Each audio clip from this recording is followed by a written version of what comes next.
Les aflatoxines sont des mycotoxines produites par des champignons qui ne se voient pas à l'œil nu, mais perceptibles souvent quand le niveau d'attaque est élevé au goût.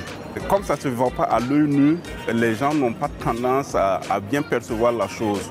Mais c'est quand on va maintenant pour livrer et qu'on fait les tests qu'on se rend compte qu'il y a le problème. Les moyens de lutte existent et donc il faut travailler à les sensibiliser.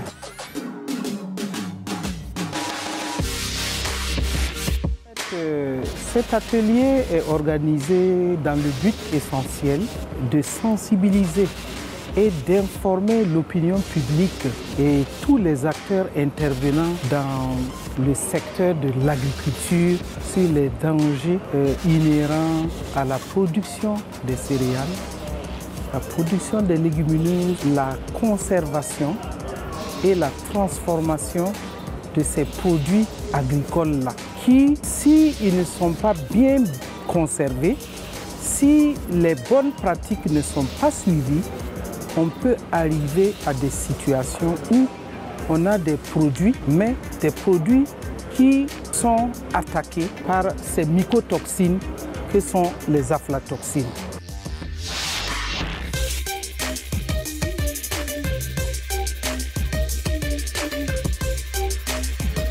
Dans le cadre du projet PACT, nous lançons ce qu'on appelle des appels à projets pour mettre en relation des producteurs avec des acheteurs. Il se trouve que dans le cadre de cette mise en relation, les producteurs rencontrent des difficultés à respecter les normes en matière d'aflatoxines émises par les acheteurs.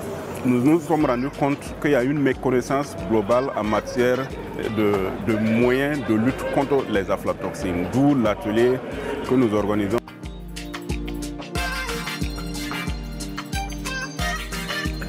Nous rencontrons des soucis avec l'aflatoxine dans notre production alimentaire parce que nous avons des spécifications liées à la teneur en aflatoxine dans nos matières premières, notamment l'arachide, qui est l'une des matières premières de base pour la production des aliments thérapeutiques. Du regard de ces spécifications qui sont très élevées, nous n'arrivons pas à trouver en local des arachides qui répondent à ces exigences. C'est vraiment une rencontre que nous disons que c'est la bienvenue parce que nous subissons des pertes énormes par rapport à la contamination de l'aflatoxine. Il y a des produits qui sont rejetés sur le plan international, même au niveau national avec le Programme mondial d'alimentation. Des fois, ils rejettent nos produits parce que c'est contaminé. S'il y a vraiment la sensibilisation et l'information, surtout, nous pouvons vraiment essayer de travailler pour minimiser vraiment la contamination.